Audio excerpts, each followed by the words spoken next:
Beste jongens en famkes, oeral uit Friesland, wij en dus ik uit heel Europa. Rieders, begeleerders, meesters en omkes, alle hier zo welkom hier op Presoor. Wij vinden het prachtig dat je hem hier met ons Friesdamie en je hem hebben tijd zat. Tijd zat. Time goes by so slowly.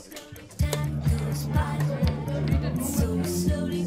Time goes by so slowly. Every little thing that you say or do.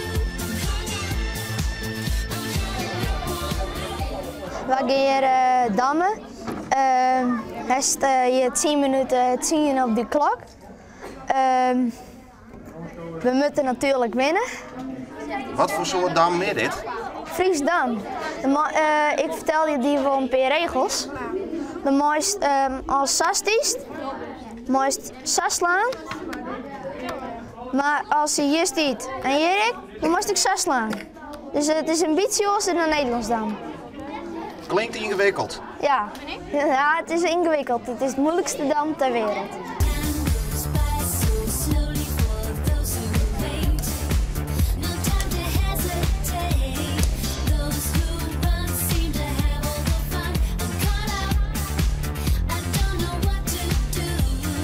Gewoon wij bij het Fries Damje staan er toch volle meerskieven op het boord? Ja, maar nu is het 5-5 toernooi. Dus dat is toch heel anders? Ja, want bij je eigen damclub oefen je altijd 20-20 en nu is het weer 5-4. Oh, dan ben ik lid van een damclub? Ja, de skiefkes. En bij ons.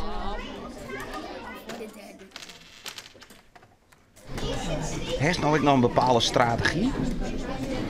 Ja, als ik een dam heb, dan dam ik naar de kant en nooit de dam in het midden te sturen.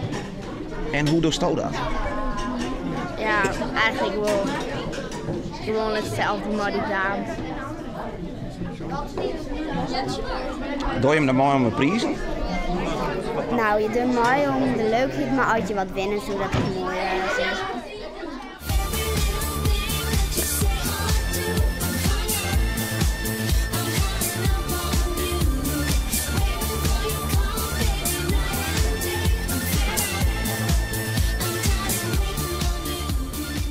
Vermoord je hem wel wat?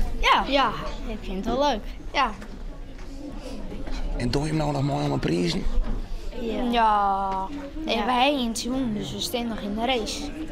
Ik vind het op zich wel goed gaan, dus waarom net?